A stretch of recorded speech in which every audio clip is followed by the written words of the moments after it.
অত্যাচারে ভুগছিল আর তারপরে তাদের উপরে আরো বেশি করে অত্যাচার যে টিএমসি করছিল, কিন্তু লড়াই ওরা ক্যারি ফরওয়ার্ড করেছে, হার তারা মানেনি। এটা আজকে তাদের জিত আছে। এরা দেখাতে চাইছিল মহিলাদেরকে যে তোমরা যদি বেশি কথা বলো তাহলে আমরা এই ধরনের কেসেস দিব যাতে মহিলারা নিজের কমপ্লেন গুলো ফেরত নিয়ে নেয়। কিন্তু আজকে আমরা দেখেছি যে মাম্পির মতনও মহিলারা আছে, গীতা বলের মতনও মহিলারা আছে যারা কিন্তু এদেরকে ভয় পায় না।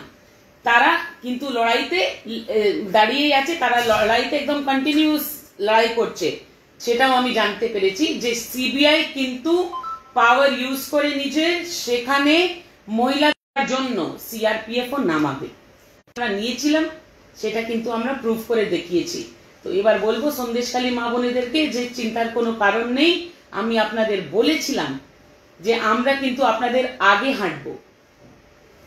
আপনারা বলেছিলেন আমাদের পিছনে থাকুন, পাশে থাকুন। আমি বলেছিলাম যে আমরা কিন্তু আপনাদের আগে থাকবো, আপনাদের আগে আগে সামনে সামনে চলবো যাতে আপনারা সুরক্ষিত থাকতে পারেন।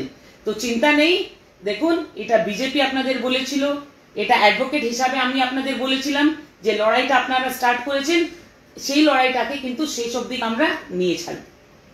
তো সেই মাম্পিকে ফেক সেকশনস বা ইমপ্লাই করে ওকে যে অ্যারেস্ট করা হলো, এটা কোথায় স্ট্যান্ডই করেনি।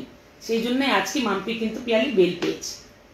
তো এটা পুরোপুরি দেখানো হচ্ছে যে তারা দোষী ছিল, কিন্তু এটা ওরা প্রমাণ করতে পারেনি বলেও বেল পেয়েছে। কিন্তু আজকে দোষী হয়ে দাঁড়িয়েছে পশ্চিমবঙ্গ পুলিশ। তারা কিন্তু কোর্টের সামনে আর মুখ দেখাবার মতন মুখ নেই।